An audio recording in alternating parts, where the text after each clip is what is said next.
ابراہیم علیہ السلام نے اور اسماعیل علیہ السلام نے خانہ کعبہ کی بنیادوں کو، خانہ کعبہ کی تعمیر فرما رہے ہیں، جس میں بہت ساری مشقتیں ہیں، جس میں اللہ رب ذوالجلال کے حکم کی تعمیل ہے، جس میں اللہ رب ذوالجلال کے حکم کی تعمیل کے بعد رب کا خاص قرب ہے۔ تو آپ نے ایک پتھر لیا اور اس کو زمین پر رکھا، اس پتھر کے اوپر کھڑے ہو کر آپ ایک ایک اینٹ لگاتے گئے۔ ہزاروں سال پہلے حضرت ابراہیم علیہ السلام کر رہے ہیں، اور ان کے علاوہ کوئی بھی نہیں تھا۔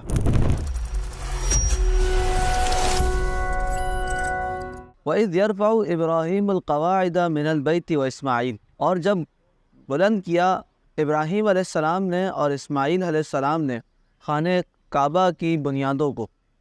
یہ وہ واقعہ ہے کہ حضرت ابراہیم علیہ السلام اپنے بیٹے اسماعیل علیہ السلام کو اپنے ساتھ لے کر خانہ کعبہ کی تعمیر فرما رہے ہیں، جس میں بہت ساری مشقتیں ہیں، جس میں اللہ رب ذوالجلال کے حکم کی تعمیل ہے، جس میں اللہ رب ذوالجلال کے حکم کی تعمیل کے بعد رب کا خاص قرب ہے۔ وہ عمل حضرت ابراہیم علیہ السلام کر رہے ہیں۔ ابراہیم علیہ السلام نے جب خانہ کعبہ کی تعمیر شروع کی تو آپ نے ایک پتھر لیا اور اس کو زمین پر رکھا، اس پتھر کے اوپر کھڑے ہو کر آپ ایک ایک اینٹ لگاتے گئے۔ آپ میں سے بہت سے لوگوں نے خانہ کعبہ شریف کی زیارت کی ہوگی۔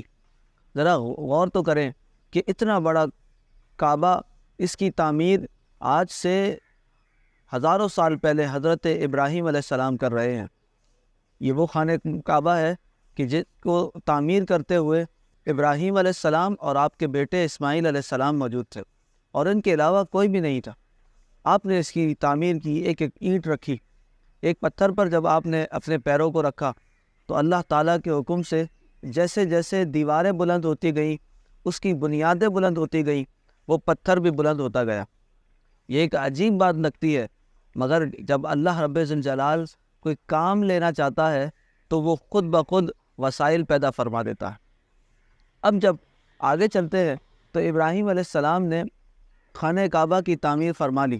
اللہ تعالیٰ نے فرمایا، ابراہیم اب لوگوں کو بلائیے۔ آپ نے عرض کیا، مولا یہاں لوگ کیسے آئیں گے؟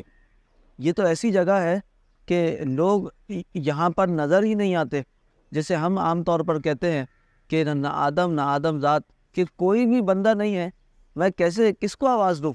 تو اللہ رب ذوالجلال فرماتا ہے، ابراہیم آواز دینا آپ کا کام ہے، ندا دینا آپ کا کام ہے، پہنچانا ہمارا کام ہے۔ اللہ تعالیٰ نے حضرت ابراہیم علیہ السلام کی آواز کو اس قدر بلند فرمایا کہ آج تک لوگ ابراہیم علیہ السلام کی آواز پر لبیک ہی کہہ رہے ہیں، کہ جو خانہ کعبہ شریف کی زیارت کرتے ہیں، طواف کرتے ہیں، سعی کرتے ہیں۔ یہاں سے اس پورے واقعے سے دو باتیں پتہ چل گئی۔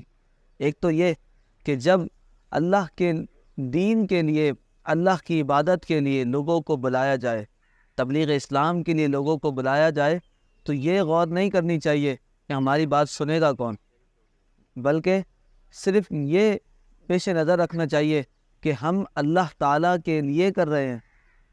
ہم جو بھی کام کر رہے ہیں اللہ تعالیٰ کے لیے کر رہے ہیں، اور اللہ تعالیٰ کے لیے جب خالص ہو کر کوئی کام کیا جائے تو اللہ تعالیٰ خود ہی اس کام کو آگے بڑھا دیتا ہے، رب تعالیٰ خود ہی مدد فرما دیتا ہے۔ دوسری بات کہ جب اللہ رب ذوالجلال کی خانہ کعبہ کی تعمیر شروع ہوئی تو حضرت ابراہیم علیہ السلام نے ایک پتھر پہ پیر رکھے، اور وہ پتھر خود بخود بلند ہوتا گیا۔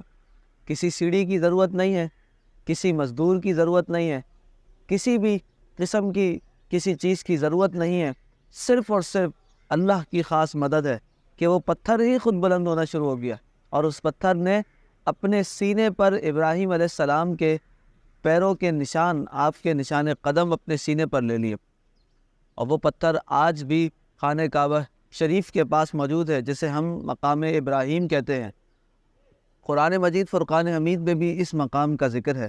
تو آپ بتائیے کہ اللہ تعالیٰ کی دین کی خدمت کی جائے، رب تعالیٰ کے گھر کی خدمت کی جائے، تو اللہ تعالیٰ ایسے وسائل پیدا فرما دیتا ہے کہ جو ماورائے عقل ہوتے ہیں۔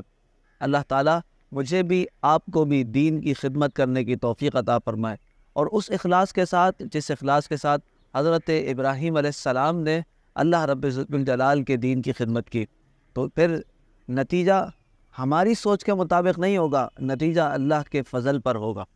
آمین بجاہ سید المرسلین صلی اللہ علیہ وسلم۔